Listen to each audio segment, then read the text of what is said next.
Welcome to one more episode, our summer edition, celebrating Keycloak 26.7. It's out and it brings a lot of benefits to the community. And I'm happy to have two more guests here today with me. One guest is Ruchika.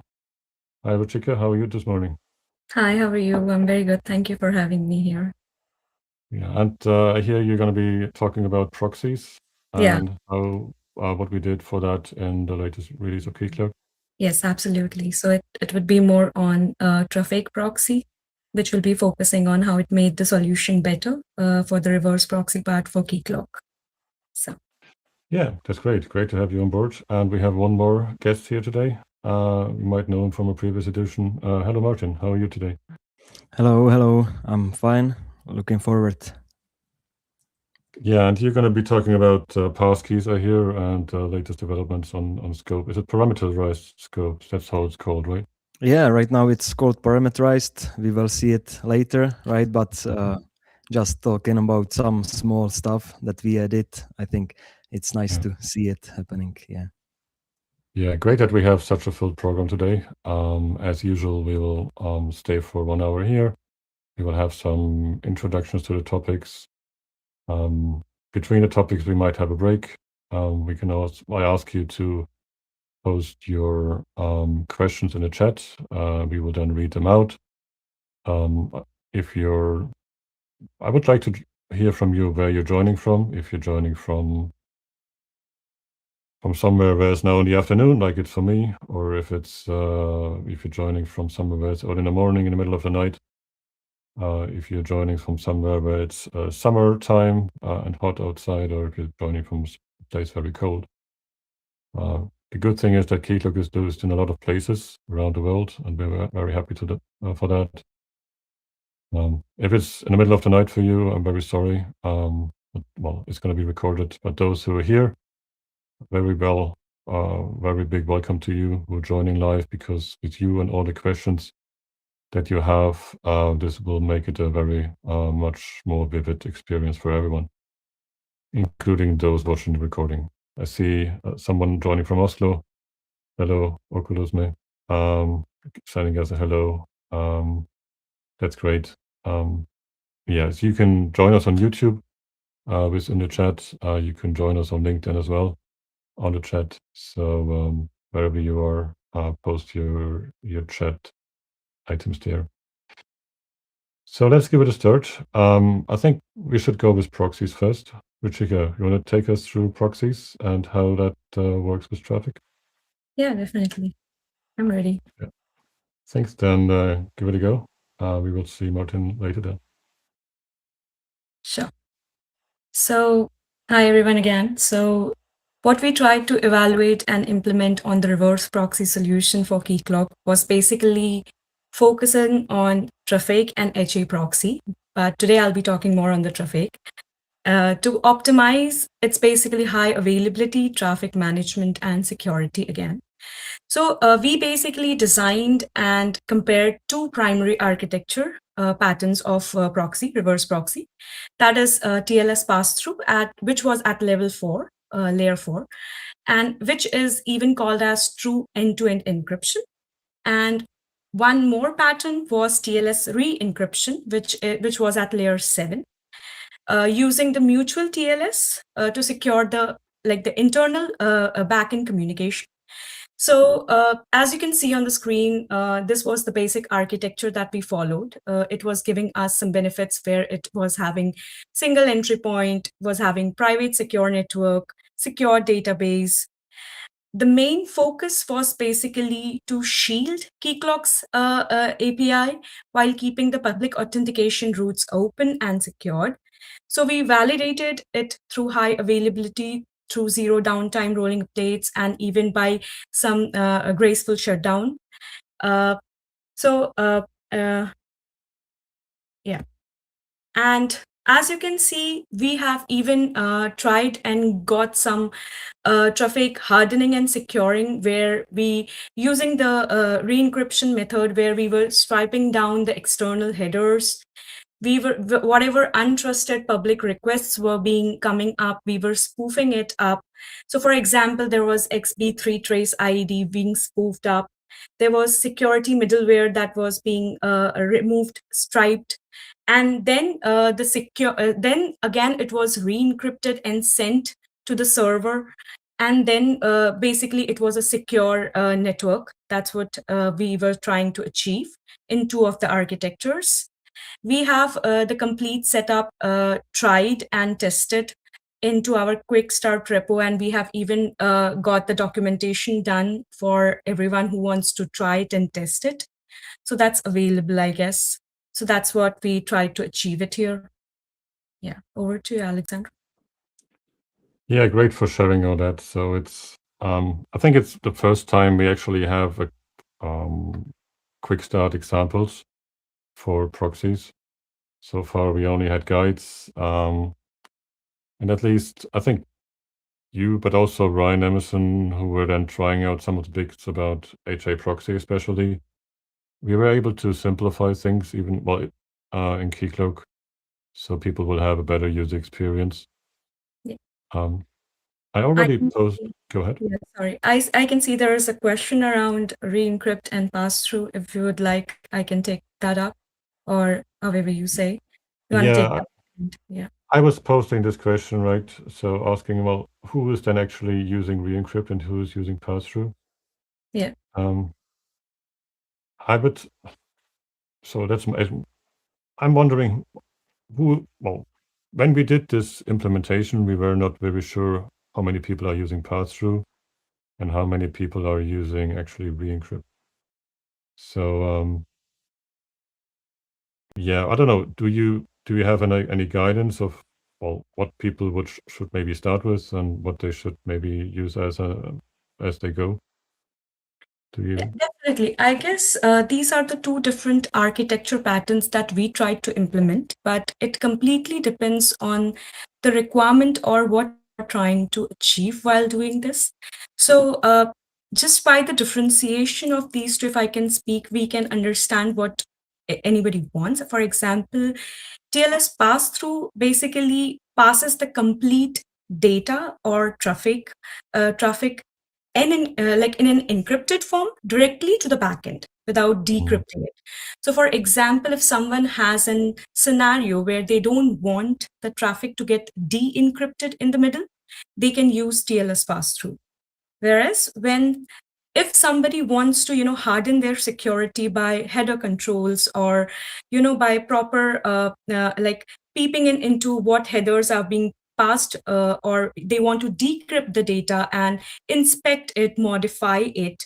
In that scenario, basically TLS re-encryption will be used because it allows proxy to basically decrypt the data, modify it, inspect it, control it, and then again re-encrypt and send to the server. So it completely depends on what is the requirement that a person is looking for. Yeah. So yeah. I think with something we had on our roadmap was then eventually have better support for web application firewalls. Web application firewall is then inspecting all the traffic coming into Keycloak. And yeah, it's on our roadmap. I can't yet say when it's going to be implemented and how, but like everybody who's using a web application firewall would be probably using a re-encrypt configuration on their side. So let's see how this evolves. I see that one person is saying, Razvan Tufizi is saying that they're using pass-through. That's the only comment I currently see here. Let's see what others say. If everybody is using pass-through or not so many people are struggling with their web application firewalls, we might push it more to the far future. If people are then, are very interested in that, we can, maybe prioritize it. So your feedback is important on what we're doing there. Yeah, so much about that. And as this is all about Keycloak 26.7, it's all in the quick starts now. Both getting it done with re-encrypt and pass-through, and with HAProxy and with Traefik. If people would ask for maybe some blueprints for Nginx, we would be welcoming that from other community members. And yeah, I know some people are team pass-through, some people are saying pass-through, and we have now, yeah, how many? We have 3 times pass-through and 2 times re-encrypt. So let's see how that evolves. So team pass-through here with Oculus Me. And Nico is saying that most of his customers are using re-encrypt. So as maybe Nico is representing multiple customers, do you votes count multiple times? I'm not sure about that. Under Q are using pass-through. Yeah, so it's good to see that people are using both, and that doing both added values to different groups of people. Yeah. So that's the proxy story, right? All right. So with that, we can move on to the next topic, which then could be stateless. Let's see. Let me share my screen. So actually, we had let's say a lengthy blog post about this. Lengthy sounds like a bad word, but I think we kind of try to reveal all the benefits and why we did it and how we did it. And the blog post is here with the QR code. I might later post it into the chat. And the idea of a stateless Keycloak is that you could have it running either as a single cluster or multiple clusters. In the single cluster, you will have the benefit of durable authentication sessions and login failures. So none of that is then stored in memory, but all in a database, and you have simple operations.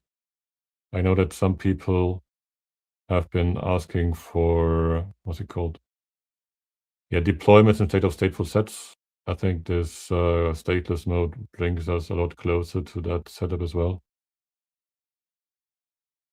We could then have, yeah, what else? You can really shut down Keycloak. People are still in their login sessions and they will not be lost. It might even be nicer for development. We'll be touching the database every time. So whenever you're then doing an authentication flow, doing a step in there, you will see that you're touching the database every time. Previously, it might have not only been in memory operation, but now we're obviously every time writing to the database. And I'd really love to hear from you if you think that this will be like a big trade-off for you or just a small trade-off. How loaded is your database? Is your database at the maximum when it comes to connections or CPU or I/O? So we saw like a twofold I/O increase, database IOPS increase.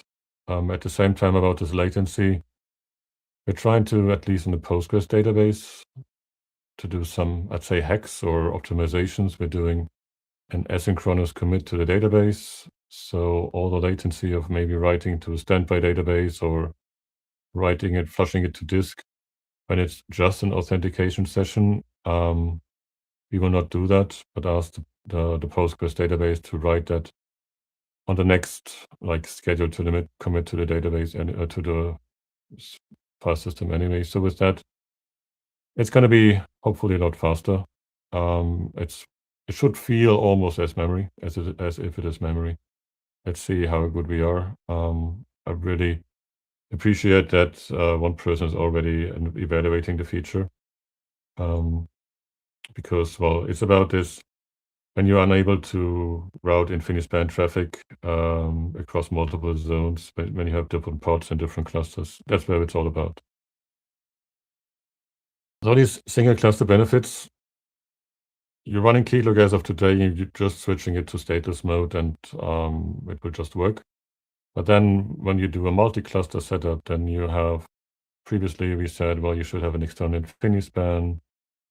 And we told you or instructed you how to do things on AWS with how to do monitoring, how to reconfigure the external InfiniSpan when a site fails. this is no longer necessary because we're now like looking at the database and seeing how that is then working. We're actually routing, well, we still have some caches in Keycloak. So the realm cache is still there. Cache some data that is in the database to make it fast when you're accessing roles, accessing groups, realm information, and all the keys around it. So this is all still kept in memory, cached from the database.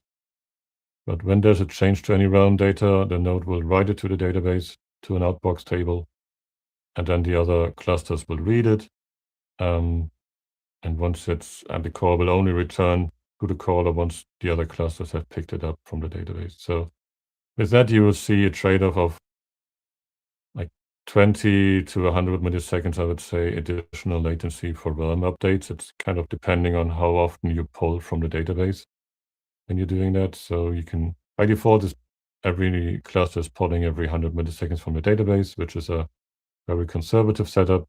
When you really care for fastest publishing of those events and don't care for the polling overhead on your database, then you can, for example, trim it down to polling every 10 milliseconds, and that would also reduce the delay of propagating these things to the other realms, to the other cluster nodes. At the same time, it's still aimed to be working in a single region with a synchronously replicated database. It can be multiple data centers in this one region. It can be, I would say, almost a reasonable number of clusters, so we don't limit it to 2. It could be 3, 4, 5. It wouldn't matter for us. It doesn't need to be an uneven number. It will just work with any number of clusters. It will work with any number of nodes. You could even make it like a one node cluster and then having maybe 5 clusters with one node each if you be really, really independent in each cluster. So that's possible. Please give us a try. And when you go to this blog post, there's a GitHub discussion where we are inviting your feedback, and we will monitor that and also keep you updated on the latest and greatest on the progress that we make to make it fully supported. So maybe one image that I also borrowed from the blog post. This could be like this is then what we call the multi-cluster V2 setup in Keycloak 26.7. But you have the users coming over a central load balancer. The load balancer is then directing the traffic to the 2 sites on the left and on the right. They don't share any connection between them, like you've seen in earlier diagrams in multi-cluster V1. They just connect to a synchronously replicated database. When one cluster goes down, the load balancer will direct the traffic to the other cluster. Yeah, if you can have it like, this shows a load balancer that is then sharing the load between the 2 clusters. You could have the load balancer directing to the nodes in each cluster directly. If that's a more simpler setup for you, you can do that in Kubernetes environments. You can do that in bare metal or VM environments. You will have no constraint on that part. Yeah, let us know if this works for you. And I would be very curious about that. And please do ask questions. So this should be an interactive session. So, but as there are no questions yet, maybe Ruchika or Martin have some questions for me, which of any items that I might have missed here. Yeah, first of all, go ahead, Ruchika. Thank you. So I think I've read the blog post and I was looking into it a couple of hours before, and I just thought that the blog post mentions that there is an 8 to 10 seconds of additional latency, and which is like roughly 2x the database of the CPU. So were these numbers measured on a specific database size and user count, or how does this scale with like millions of sessions? Right. So it was 8 to 10 milliseconds on the mostly on the authentication flow, which was previously only handled in memory. And we were measuring that on an AWS environment running OpenShift with an Aurora Postgres database. So this database would then benefit from the asynchronous commit. So that's kind of already factored in. If you choose a different database, being it a MariaDB, MySQL database, Oracle, MS SQL, you might see a little bit of higher latency, I would assume, but we haven't tested that yet. When it comes to how does it scale, where's the bottleneck? That's a very good question. So it will scale with your database, I would say. And the transaction that you do on the database. So would be more connected to the concurrent users trying to log in, trying to refresh their tokens. And it would be, I'd say, almost not related to how many users you have in the database. So I think it was Pedro Riva who did this test with like 10 million users on another database, or was it 20? We found that some of the session overview, like all totally logged in users, was a bit slow, and we fixed that, but that was the only item that we found there. So with that, I would say the number of users in the database does not really matter.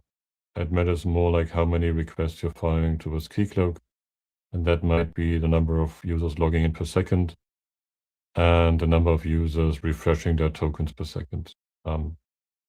This has been the same with multi-cluster V1, and it's the same with multi-cluster V2. So that's how I see it at the moment, and that is what we saw. Yeah, let's see about that. So there was one more question from the stream, right? So will we get cache metrics with V2 status similar to how we get them with InfiniSpan, every recommendations on what to monitor? So, well, you will probably not get cache metrics on that. So we will not tell you how many entries maybe, for example, are then, well, we're moving some things from memory into the database, and there's some new tables for that. Now that you ask of it, I didn't think about that, but we're not giving you any metrics on how many entries are in the table. For that, it might be, maybe you have a tool where you can count the number of rows in the database and put it into monitoring. I know there's a Postgres tool for that we're using in our test environments that we're using for that. So getting some Postgres metrics, but also running a custom SQL, maybe counting some entries. Maybe somebody from the community can help me out there. It's a bit challenging to actually count the number of rows in the table. So whenever you count the rows in the table, when it's small, it's probably working very well. But once you're having lots of rows in there, the counting suddenly takes longer and longer. So counting items in memory with InfiniSpan is probably good, because also there have been some estimations of metrics, so it's doing it very well. When it comes to counting things in a database, we haven't yet found that holy grail of counting how many items are in a table. Yeah. So let us know how much this might hurt you in your production environment, and what items are then critical for your monitoring. For the time being, I would say monitor a number of active database connections, monitor your database I/O load, and see if it saturates. So a database, from our experience with Postgres, flavored Aurora, it saturates with like 70-80%. Once you try to go beyond 70-80% CPU load on your database, it will just give you longer response times, but not give you very much more throughput.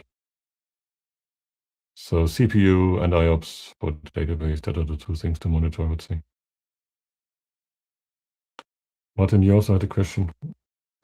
Yeah, not really a question, but my experience, or what I've found out or learned, over some years or something. I think with this feature, I think the Keycloak community will be much happier right now, because I've heard many times, hey, we need to replace Infinispan, right, with the Redis or something, and etc. Also, the deployment versus stateful sets, right? We needed to update so many documentation and everything. Just pointed out, hey, don't use deployments right now for this, as it can break your deployments, right, and everything. So I'm really excited to see it happening, at least at some form, and I think it has very big potential to be used in a big deployments, let's say. So good luck with that. Yeah, thanks. And I hope we got the trade-offs right. Well, hopefully it works and functional wise, but also that we got the trade-offs right. So this trade-off of like up to 100 milliseconds, or maybe if you configure it or tune it down to a higher polling interval, maybe a little bit more or less than 100 milliseconds, more often polling. I hope the trade-off is right. And it's more like when you then hear from the community a silence, then it's like, either nobody's using it or they're happy with it. And you don't really know what of the two is actually happening. I think all of us have been in that situation, and let's see what the community says about it. So there's one more question from Tokyo Shafi. Probably Shafi might be the first name. Hopefully, sorry for butchering your name. Could you please confirm if the following multi-tenant architecture is supported using the organization's features with a single realm? You want to support multiple Entra ID tenants. So that might be another question. Well, I think stateless and not stateless is really unrelated towards this stateless feature.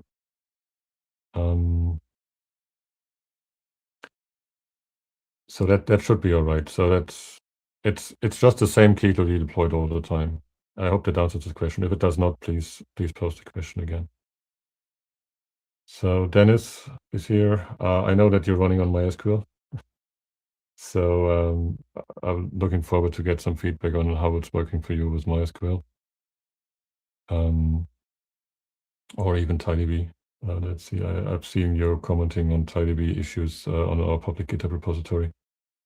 So let's see how that works out. Right. So there's one more question from Mohamed Amer. I hope I read your name correctly. Any updates regarding the database schema updates? If one cluster is upgraded, including the database schema change, how does the other cluster deal with the new schema and or rollbacks? So yeah, we put that into the docs, and it boils down towards if you do a minor release, if you do a patch release of Keycloak, you can roll it out in each cluster one after the other. Maybe also even at the same time, but I would rather say roll it out in one cluster after another. If you rolling out minor updates, we currently not add 0 downtimes for minor releases, but what you can do, it's a best effort thing. So we're not guaranteeing it. You need to probably try it out for each of your versions that you're trying to migrate. So we would then say shut down, if I would go back to this example, when you have 2 clusters, you would shut down maybe site 2 completely. Then you do an upgrade of site 1 to the next minor release, and then you would spin up site 2 again. That would be my recommended way of doing things. That would involve a short downtime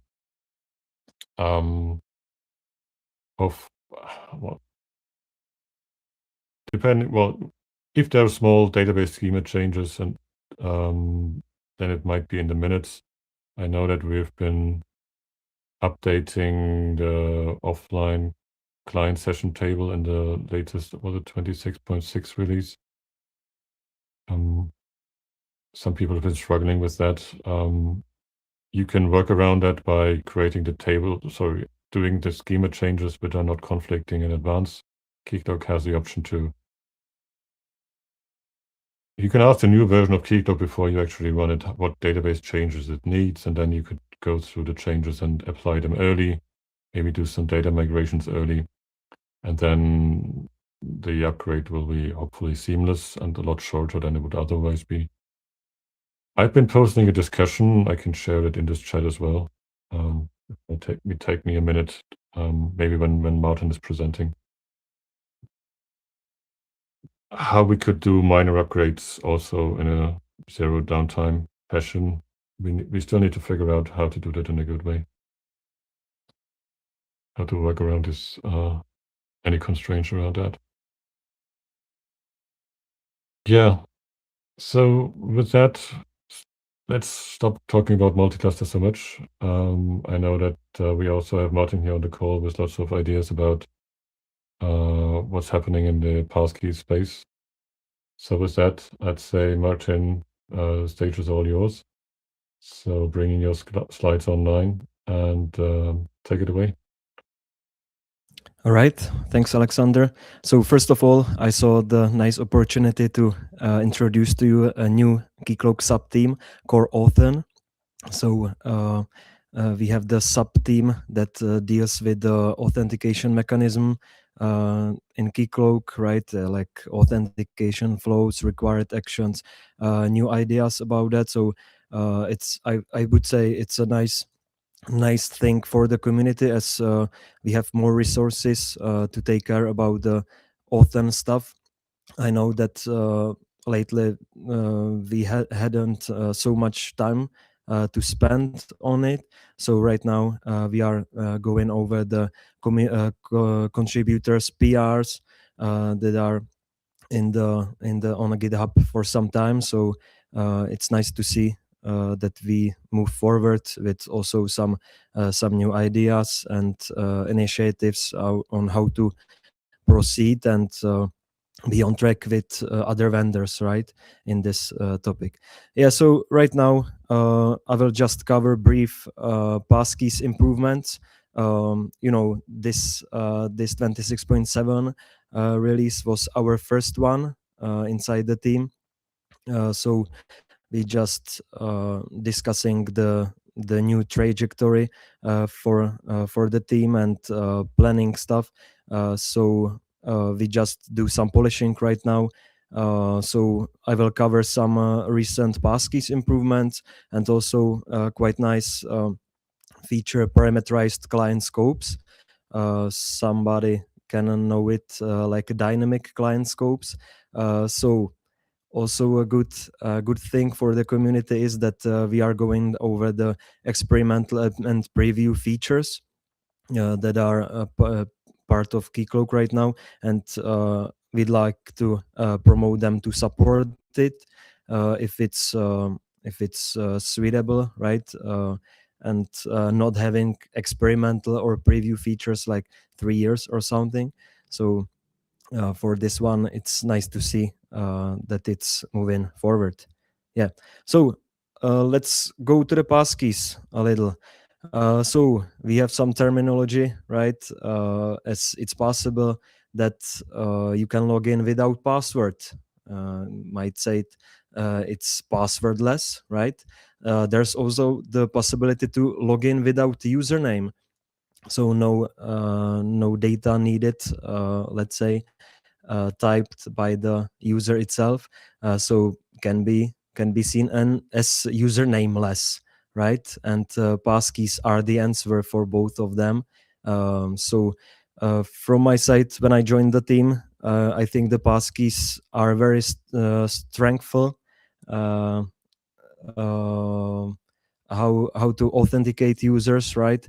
It's not dealing with the multi-factor authentication and stuff, and and having the user experience much better, right? Like in short, I know that you probably are aware of the passkeys, but the strength of is that it's a public key credential, like right? Like authenticator generates a key pair and private key never leaves the device. It helps to be phishing resistant, as the credential is cryptographically bound to the domain. So no possibilities to provide the passkeys for fake sites or something. So everyone knows like the Face ID or Windows Hello, right? Where you can just ensure your identity, right, and be authenticated based on it. There's also the possibility to have a cross-device sync, as these passkeys are synced via iCloud keychain, Google Password Manager, and other stuff, so you can reuse them, right? So it's very nice to see it. It's built on WebAuthn, which is open standard how to treat them, passkeys, and I think it's very nice way how to do the authentication, and we should advertise it a little bit more in the community and on the website, let's say. So I'd love to share some user experience improvements that we made in a 26.7 release. As I've joined the team, I tried to experiment a little with passkeys and everything, and I said, like, yeah, it's gonna be so easy to do it, to set it up, right? It's gonna be really straightforward. But after reading the docs, I was like kinda lost. I think I can show you how it worked in the Keycloak 26.6. I tried to enable passkeys, just simple like that, and I couldn't find it. I had to go over the documentation, right? You need to go to the authentication, then to the policies, then there's another subtab, WebAuthn passwordless policy, and at the end of this is switch enable passkeys. Oh my god, yeah.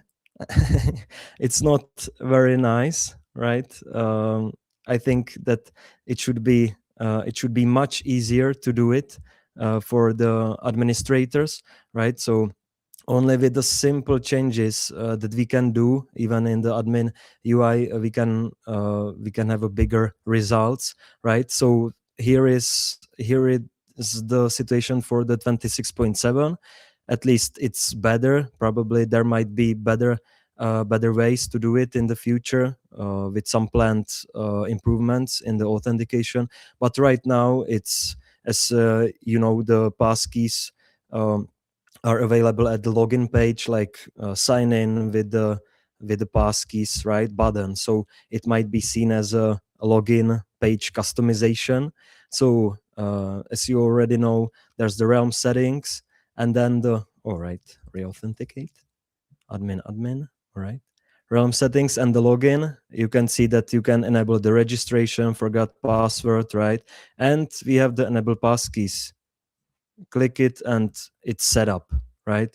You can also be transformed to this page, as you have the passkeys at the top of that, right? And I think it's good to see how easy it is, right? There was also the contribution from Nico, aka Mr. Keycloak, right? Everybody knows him, about the passkey mediation.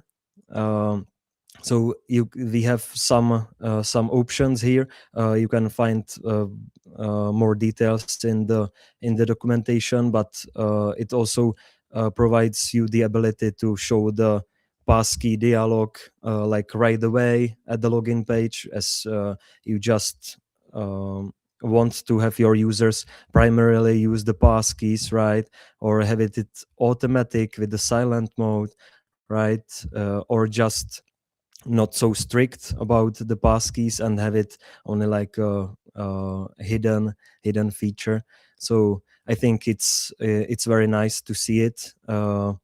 We can just also use this time to provide you the way how we register the passkeys, right? I think we have the time. So I just using my iPhone to register the passkeys, and we are just using, all right, once again, and there's the AAGUID metadata which we are using, and we update it to have it also the better user experience, as we can detect what kind of device was used, right? You can see that it's from the Apple passwords, right? We have the icons and everything. So I think it, based on the user interface, it's much cleaner. You can even see it on the login page, where you can choose also the multi-factor, and you have like the normal WebAuthn or passkeys used as a two-factor authentication. So that's it related to the passkeys. I think we have bigger plans before us. Also complying with the WebAuthn spec 3, right? So there will be much more improvements. So I'm looking very forward to it, as it might be the future thing for the Keycloak. Yeah. Yeah, that's great to see these improvements and also the improvements that come from the community. Great that, well, this feedback is not only a bug but also a code contribution, and that we were able to make that into the next release. Yeah, that's good. Yeah, something that I already posted in the chat. So we're still wanting you to ask more questions. While we're talking about the upcoming, while we're waiting for more questions, I can talk about the upcoming events where you might want to meet the Keycloak team or the Keycloak community. So, oh, there's a typo here. So next week, well, it's not last year, but this year, we're meeting at Keycloak in KubeCon Japan. So if you're already in Japan or want to take a last-minute trip to Japan, like now is the day to book it. So next week there's going to be Keycloak on the Tuesday, and on the Wednesday and Thursday there's KubeCon. So you can meet us there. Also, KeyConf 2026 is happening in Prague in October. The program has been published recently on KeyConf Dev. And oh yeah, and next year, if you're planning so far ahead, there's Nico and Sebastian are organizing that the Keycloak Dev Day. So that has its call for papers out. So if you want to have a talk, you can submit your talk there. And I would say usually the aim was to do it every 1 to 2 months. Another Keycloak Hour of Code. I think we're now like maybe every 3 months. So yeah, the schedule fluctuates a bit, but then I think you will get. Maybe we'll make it a habit to at least celebrate a new release of Keycloak, and then maybe in between having another talk about a similar topic or a highlight that we want to share things about. There's one question about passkeys from Oculus Me. So if a user doesn't have a passkey, he won't get any dialogue, right? Is that the case, Martin? Can you help us there? That's the case. That's for this purpose. There's the mediation modes. Right now, we can distinguish between devices like platform and cross-platform, like roaming devices, let's say. So, as I showed you, I used my iPhone, which is like a cross-platform authenticator, like the Face ID inside and everything. So we cannot detect for this moment if there's the passkey registered for that, like for the username-less scenarios, right? So if you have the mediation set to required or something, the prompt is shown, right? But there might be the situation when there's no internal authenticator like Windows Hello or something what is built in your laptop or the device that you are going, right?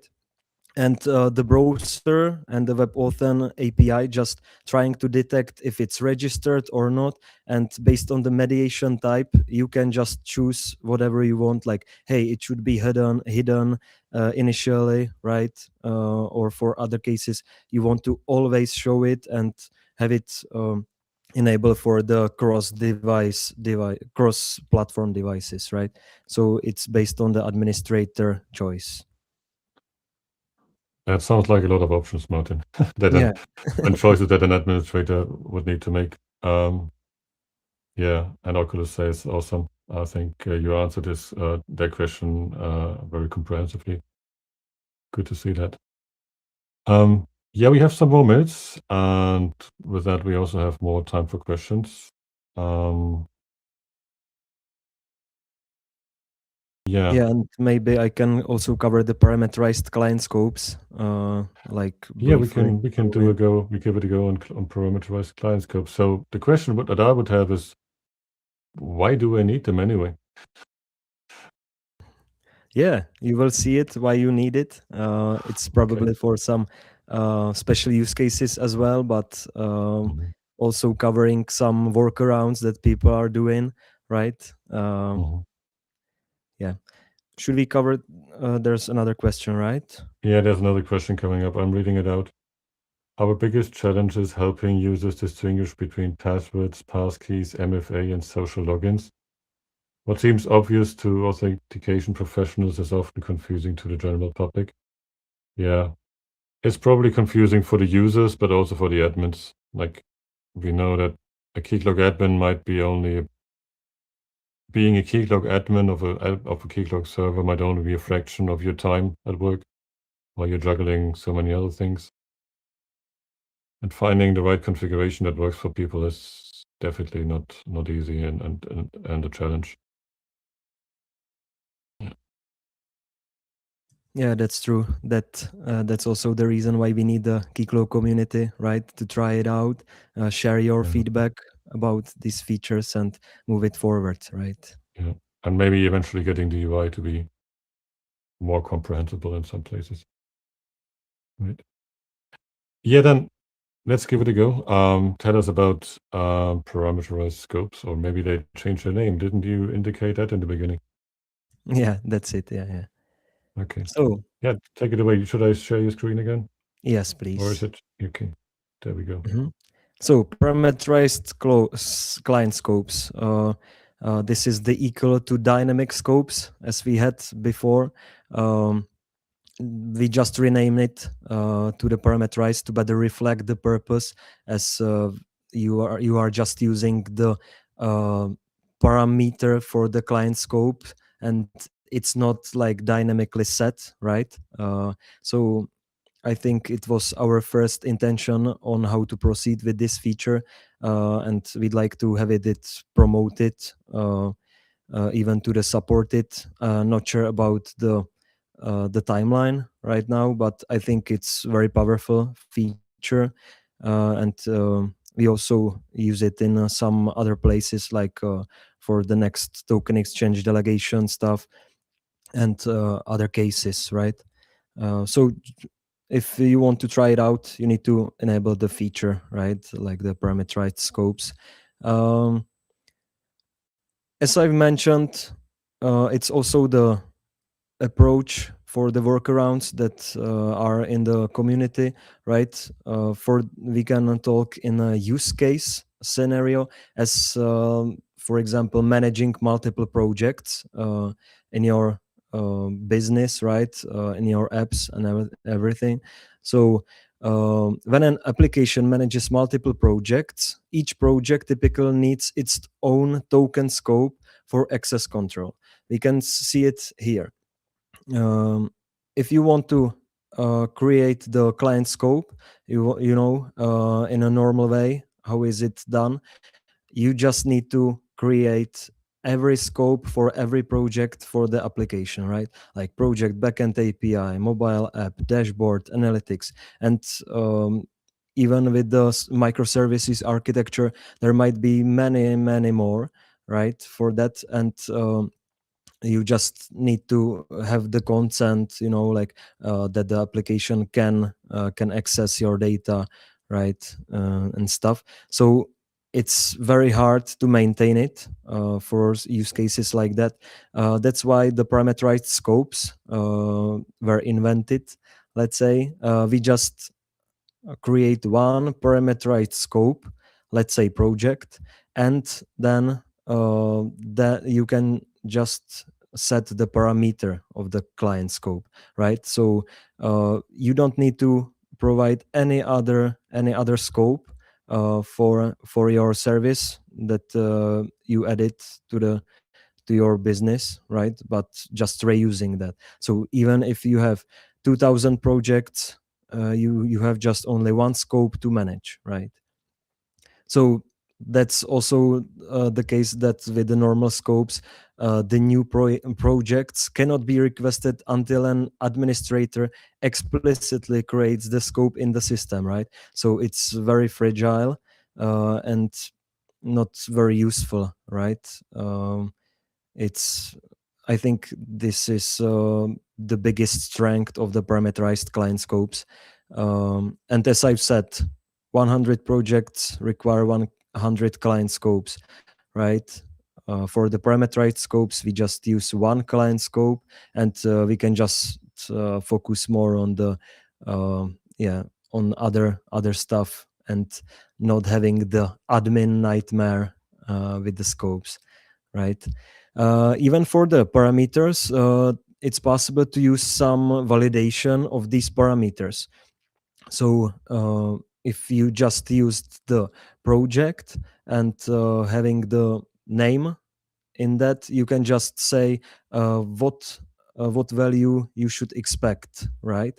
So you can have the string, integer, boolean, or the custom that you can just specify the regular expression for that, and you have just the first validation mechanism for the parameters, right? Then there are also the identity types that you can have the type as the username, and you can just search for the username in the realm, right?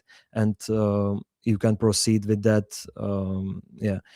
We also using the delegation type, which is used mainly right now for the admin delegation or the user impersonation checks. So we are just trying to make it more general and cover it in the future, right? And as we know, Keycloak and its extendability, there's the SPI even for the scope types, so you can just also create the SPI for the another type, like let's say for the project, and you can validate it on your own in different way, right? So I think it's very helpful for some stuff. There are also the protocol mappers that you can use for the scope. You can just check for the normal scope parsing. You have it in the token scope claim, the project backend API, but you need to manually parse, the backend API on your side. On the other hand, for the parameterized scopes, you can also use the protocol mappers for the parameterized scopes that, hey, if you have the scope project, the parameterized one, get the parameter and you can map it to some other token claim like the project ID, and it travels with the token with that. So there's also the strength to use this. Yeah, there's the decision metrics, when to use the normal or the parameterized scopes. Um, as we are using it right now, also in production, right? The normal scopes should be for the broad capabilities, like the real read, write, or admin access for some wider resources, right? But for the parameterized scope, we are just more fine-grained, and we have the resource-specific access. Yeah. And the key takeaway is that for the normal scopes, we define what the client can do, and for the parameterized scope, define what and on which resource.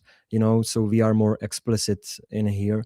Not really useful for everything, right? But it really targets many use cases in the community. Yeah, and that's it. We'd like to hear more about this from you as sharing feedback on this feature and having it easily promoted in the future. Yeah, that's it. Yeah, great for sharing that. So I already have some ideas in mind where I can use these parameterized scopes, which would be nice. Yeah, so if you have any more questions, please post them in the chat, or we might close a bit early. So there was one question about SCIM. Like last time we had Stefan on the call, right? But he's not here today. So the question was, how is SCIM progressing, and basically, and will we have feature parity, and when we will have it, and can I use Entra ID? So it was experimental in the last release. It is now preview in 26.7, which shows a good pace, and the team is really working on it. And there is a GitHub issue that we can follow on. Like we already have the issue, and it's been worked upon to make it supported. It's currently tentatively scheduled for 26.8. That might change as we might, depending on feedback. Like if we don't get any feedback and nobody's using it, then we might think, well, it's not ready yet. If we get lots of feedback and people are either saying it's not working and this not need to be fixed, then we fix it, and then we're happy to move forward. Or people are coming back to us and saying this is working well for us. It would also, well, help us to say, yes, this is now sounding like we can make it supported for everybody. So please try it out, provide your feedback. Entra ID is definitely in scope, and I know that the core IAM team who's working on that have been using I believe an Entra ID compatibility test suite, something like this. So they've been actually trying it out with Entra ID in a way to see that it's all working.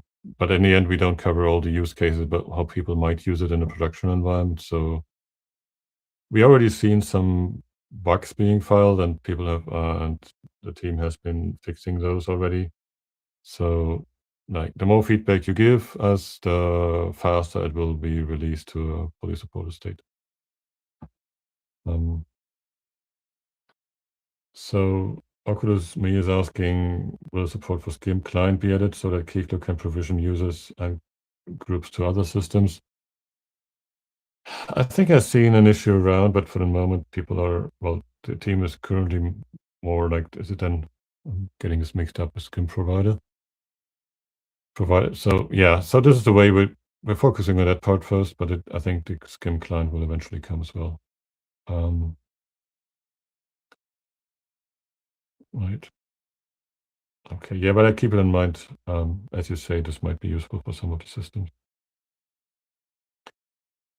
All right, so the last 1 minute to go. So any final words you want to say from my guest here? Martin, final words from you? Yeah, sorry, I was on mute. Let's celebrate together, right? The next minor release. I'm looking forward to another one, then for the major one, maybe, right? Yeah. So there might be bright future for Keycloak. So let's keep going. Let's keep going. Yeah. Ruchika, what about you? Yeah, firstly, thank you for having me here. And I also learned a lot in this, like especially with Martin and you, Alexander, and so many questions. So it was good to be here, and me too, looking forward for a great future for Keycloak. Thank you. Good. Yeah, and great to have you both here. It's always fun to be here as a team. Yeah, it was another episode. It's coming to an end. Please try it out. Keycloak 26.7 is out, and maybe we meet at one of our upcoming events. See you all there. Have a great day. Bye-bye.